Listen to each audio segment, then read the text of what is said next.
So hey guys, it's Alex, the Artifact Company. Just reaching back out to y'all to talk about my upcoming auction and to show you some things that are kind of cool here in the office. You know, some of you are aware that I have recently picked up a massive collection from Michigan, and here's some of it. Now this is the Ricardo Wyatt collection.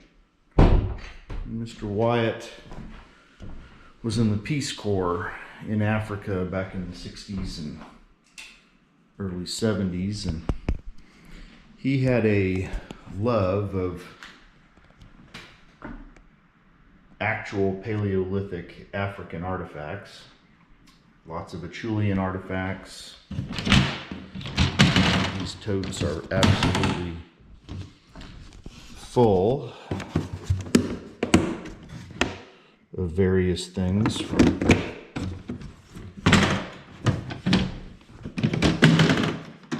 all over the world. Nice Egyptian hand axe, Acheulean, also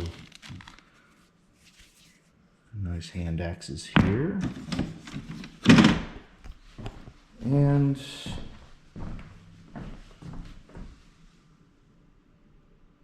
interesting batch of cores, you know, Morocco, Tyrian. I mean, these are some massive cores that he's collected over the years. A lot of his stuff's from Morocco. He's got stuff from France. For example, here is probably one of the largest collections of Tyrian points that are, you know, 130,000 to 20,000 years old that I've ever seen. It's fairly unique in terms of collections. So, as I was saying before I got rudely interrupted, the Ricardo Wyatt collection was kind of is definitely a unique collection. You know, I've been doing this a long time, and well, let's just say that we've been very surprised so far by what's actually been in the collection.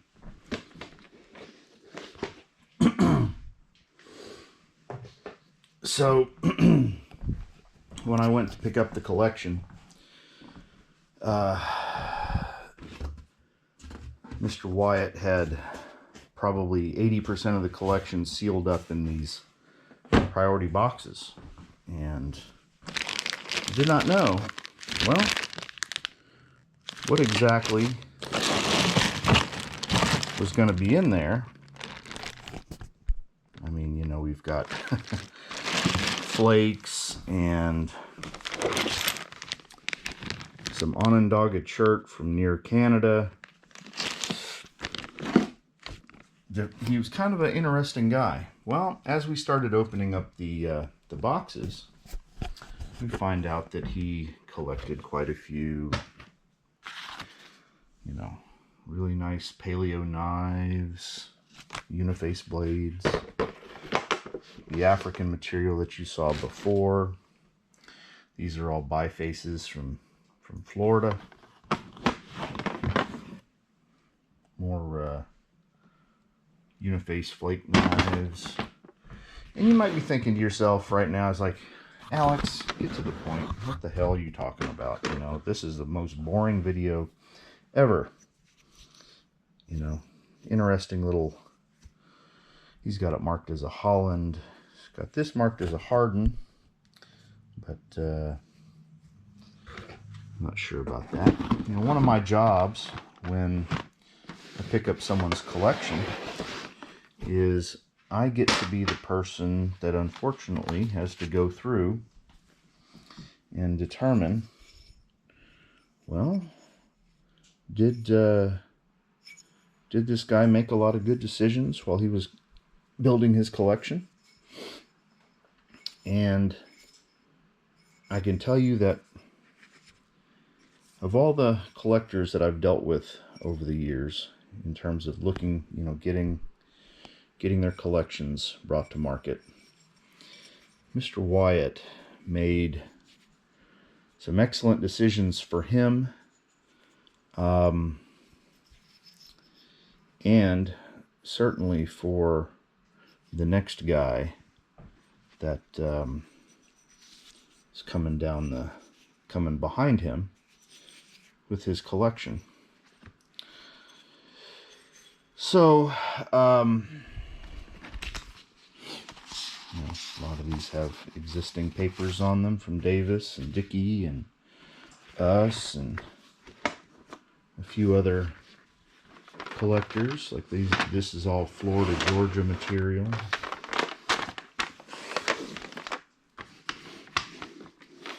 And it just goes on and on and on. Well, one of the interesting things about the collection was just how big it is. And this entire set of shelves right here is dedicated to the frames from his collection. Everything from there down is African, Neolithics, paleo blades, things of that nature. But then, as we started opening up these priority mailboxes, we started encountering bags of paleo partials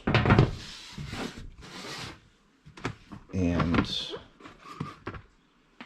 Ziploc baggies. Lots and lots of Ziploc baggies full of Clovis points.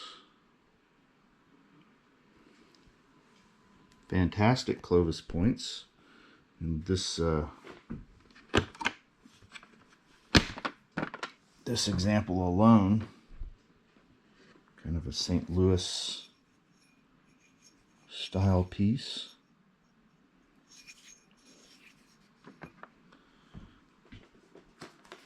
And they all had existing papers on them from us and from Tom and from Dwayne Rogers, and just kept his records pretty darn tight, right? So we kept going, kept opening boxes.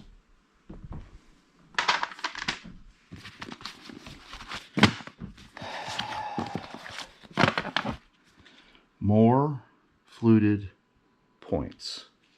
More Clovises, Folsoms, Cumberlands, all with G8, G9 papers from us, from Tom, Wayne, even a few Dickey papers in there. Here's a nice frame of, it's got some quads and Folsoms in here, paleo square knife, and a stack of papers to go with them. We couldn't believe it. This just doesn't happen. All of these papers in here, mostly Tom in this frame. He had formerly Forest Fen material is in this collection. Lots of Angosturas, Plainviews, Daltons, St. Mary's Hall mixed in there. These frames that I'm showing you right now, these are the ones that are going to be for auction starting in 2026. I'll show you the stuff that's in the November sale shortly. These,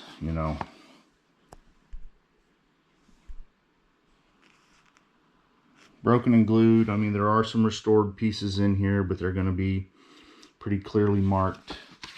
We did have some good old Perino papers in here in the collection. Rogers, Davis, G10s, things of that nature. I mean, this collection just keeps on going. All right. Batch of material here. Some of this has Davis papers. Few pieces that we've not found in the collection yet.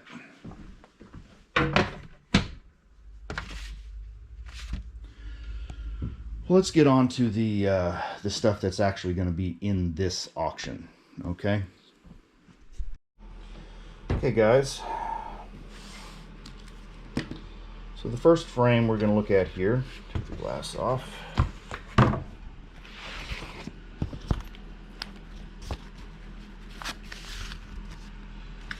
We have Cumberland, Folsom, Clovis, a group of Meserves, early stemmed points, another Clovis, Beaver Lake, Plainview, Angostura, Simpson, partials. This Folsom partial. How thin that thing is. Beautifully patinated on one side and snapped off. That's the first frame.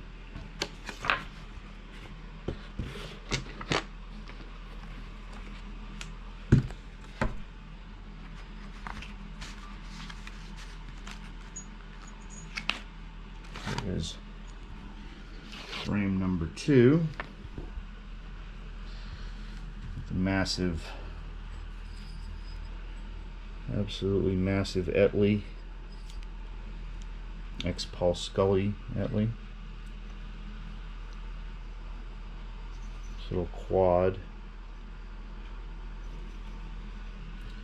Cougar Mountains, Albertas, Allen Points. This is actually a partial Cumberland,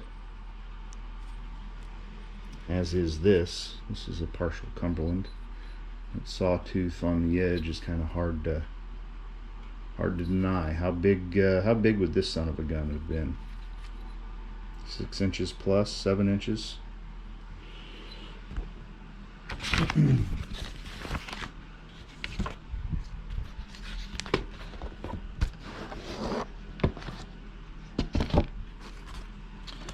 And then we have these 4 right here. This is one of the sale highlights. It's a really fine dovetail from Tennessee. Has an early Davis paper on it. And just an absolutely perfect little needle tip on it. Kind of a massive Cobb's blade.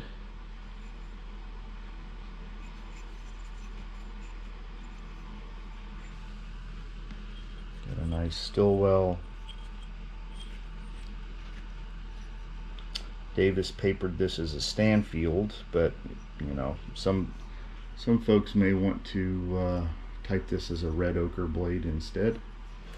Kind of a nice nice group. And now we get to some of the big boys in here. And this thing is pretty special right here. Clovis knife. Ex Dwayne Rogers, ex Rusty Liljegdahl,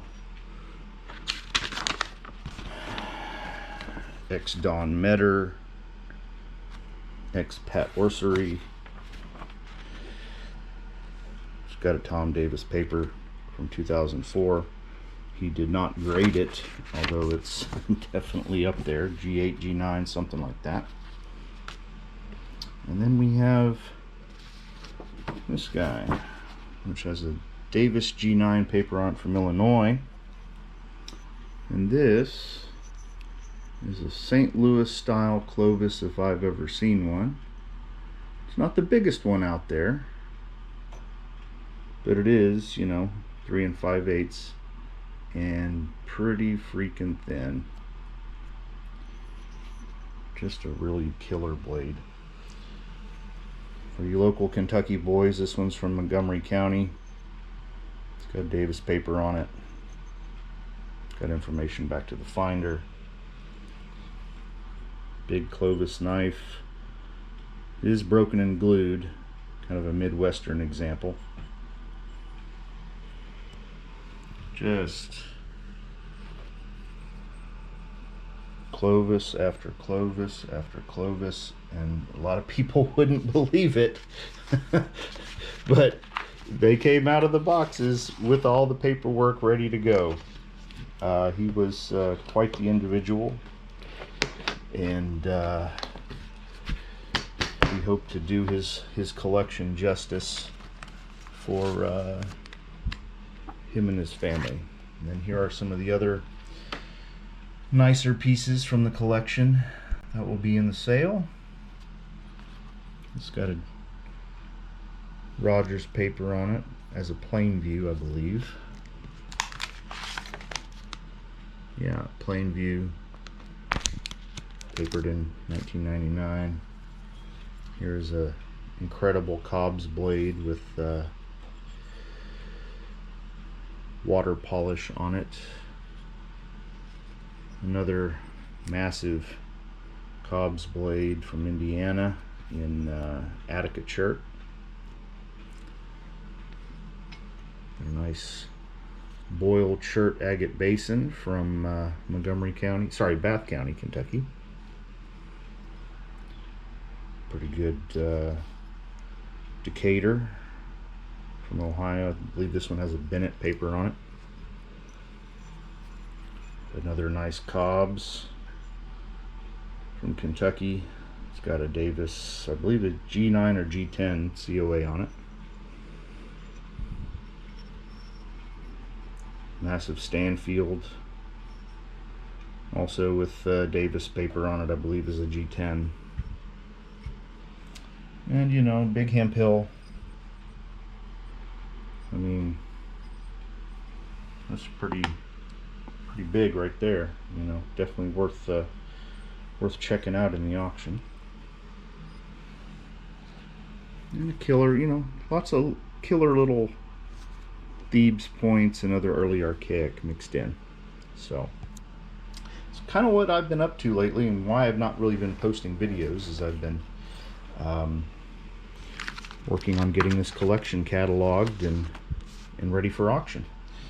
The auction date has been set for November 29th. That's a Saturday. More information can be found out about it. It should be up and available for viewing the entire catalog sometime next week. You can give us a call if you'd like. 1-800-466-3836 to find out when these and obviously some of the other better pieces in the upcoming sales will be coming up. Y'all have a good day now. Bye bye.